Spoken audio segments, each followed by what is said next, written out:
সবাই মানুষ, আমরা এই দেশকে আমরা ভালোবাসি। এই দেশেতে জন্ম আমার, এই দেশেতে মরি। এই দেশ আপনার আমার সবার। এই দেশে বসবাস যারা করে, সে গরু ছাগল মহিলা জীব জন্তু সবাই আমরা হিন্দু, সবাই আমরা হিন্দুস্তানি। হিন্দু মানে ধর্ম নয়। হিন্দুস্তান থেকে হিন্দু শব্দ এসেছে, সিন্ধু থেকে হিন্দু এসেছে, ধর্ম নয়। সনাতন ধর্ম হতে পারে, ইসলাম ধর্ম হতে পারে, মুসলমান ধর্ম নয়। মুসলমান ইসলাম কবুল করেছে, তাই মুসলমান ইসলাম ধর্ম। হিন্দু বলে কোনো ধর্ম নয়।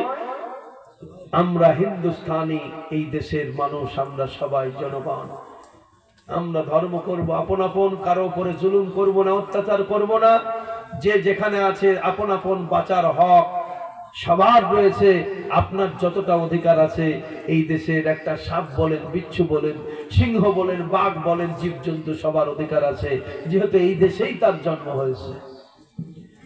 সেই হিসাবে আমরা এই দেশকে ভালোবাসি। এদেশ আমাদের সুন্দর ফুল, সুন্দর ফল, মিঠা নদীর পানি। খোদা তোমার মেহেরবানি, তুমি কত দিলে রতন। ভাই বেরাদার পুত্র স্বজন, খোদা পেলে অন্ন যোগাও। মানো চাই না মানি, চাই না মানি, খোদা তোমার মেহেরবানি। তো এ দেশ আমাদের দেশ, আমরা সকলেই এই দেশকে ভালোবাসি। প্রয়োজনে আমাদের বাপ দাদা, আমাদের পূর্বসূরি, তারা এই দেশের জন্য, স্বাধীনতার জন্য রক্ত দিয়েছে। এখনো আমরা প্রস্তুত আছি। কি বলেন? এখন আমরা প্রস্তুত আছি এই দেশের জন্য। রক্ত লাগলে রক্ত দিব, জীবন লাগলে জীবন দিব। বহুজন জীবন দিয়েছেন আমাদের, অনেকেই চলে গেছেন। ভাইরা বাবারা, আমরা এই দেশকে ভালোবাসি। যে যেখানে আছেন আপন আপন জায়গায় দাঁড়িয়ে ধর্ম করুন, ধর্ম করতে বাধা নাই। আপনি আপনার গির্জায় ঘন্টা বাজান, মসজিদে মুসলমান আজান দিবে, এটাই তো ভালো, মজা লাগবে। কোথায় ফলে সোনার ফসল, সোনার কমল ফুটে রে, এই আমাদের বাংলাদেশ, আমার এই বাংলারে। হ্যাঁ, কত সুন্দর কবিতা, কত সুন্দর ভাবে লিখে গেছেন কবিগণ। আমরা এ দেশের মানুষ, আমরা সবাই পরস্পর আপন আপন, সবাই সবাই আমাদের। হিন্দু হলে সে আত্মীয়, আশেপাশে যারা তারাই তো আত্মীয়। রক্তের বাঁধন শুধু বাঁধন নয়, আপনার বাবা বিভিন্ন দিক দিয়ে আমাদেরকে বেঁধে রেখেছে এই দেশ। তাই আমরা দেশের সম্পদ, হিন্দু হই, মুসলিম হই, জৈন হন, খ্রিস্টান হন, যেই হন, এই দেশে যার জন্ম, সম্পদ। আমরা আমরা সকলের সঙ্গে কাঁধে কাঁধ মিলিয়ে, হ্যাঁ, কবি নজরুল ইসলাম বলেছিলেন, এক বৃন্তে দুটো কুসুম, হিন্দু মুসলমান, মুসলিম তার নয়ন মণি, হিন্দু তাহার প্রাণ। এটাই হবে আমাদের সকলের স্লোগান, এটাই হবে আমাদের দেশের গান। ভাইরা আমার, বাবারা আমার, তাই পরস্পর সবাই বসবাস করবেন, কেউ কারোর সঙ্গে ঝগড়া ঝামেলা করবেন না। আপন আপন জায়গায় আপন আপন পথে চলেন, কোনো চিন্তা নাই। লাকুম দীনুকুম ওয়ালিয়া দীন। আল্লাহুম্মা তোমার এটা কি করতে হবে? সাইয়্যিদিনা মাওলানা ওয়ালা আলি সাইয়্যিদিনা মাওলানা। আমার বাবা যুবক ভাইরা, আমার নবীজি বসা, ইহুদি এসে পেশাব করতে লাগলো।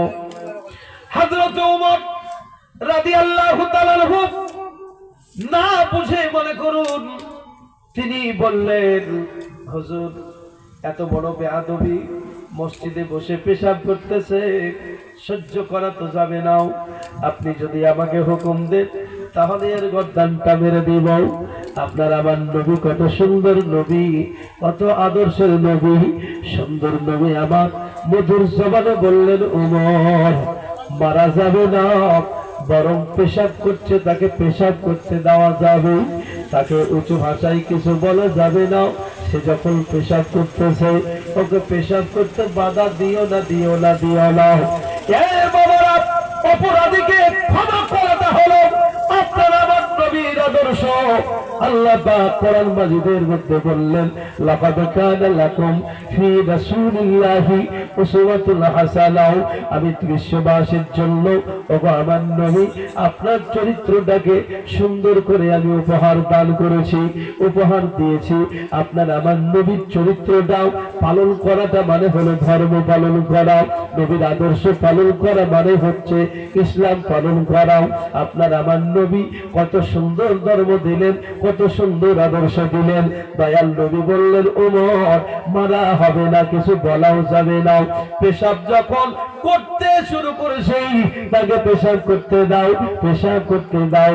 পেশাব যখন করা হয়ে গেল, দয়াল নবী রাহমাতুল লিল আলামিন, মায়ার নবী, বিশ্ব নবী, আপনার আমার নবী লোকটার কাছে গিয়ে যেন মাথায় হাত দিয়ে আদরের হাত বুলিয়ে বলছেন, বাবা এটা হলো আল্লাহর ঘর মসজিদ, এটাকে নোংরা করতে হয় না, এখানে পেশাব করা যায় না, এখানে পায়খানা করাও যায় না, এটা পবিত্র স্থান, একে পবিত্র রাখতে হয়।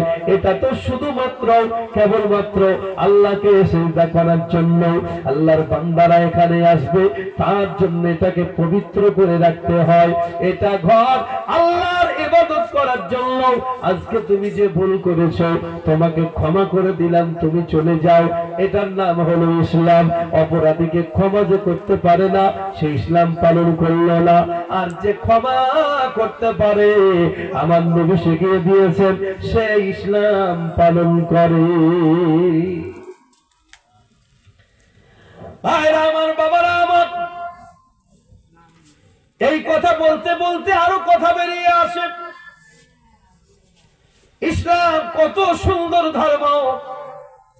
হযরত ওমর রাদিয়াল্লাহু তাআলা আনহুর জামানায় একটা লোকের হাতে বিনা অপরাধে একজন কাতাল হয়ে গিয়েছিল। আর সে ব্যক্তিও কিন্তু ইচ্ছা কিন্তু তাকে মারে নাই।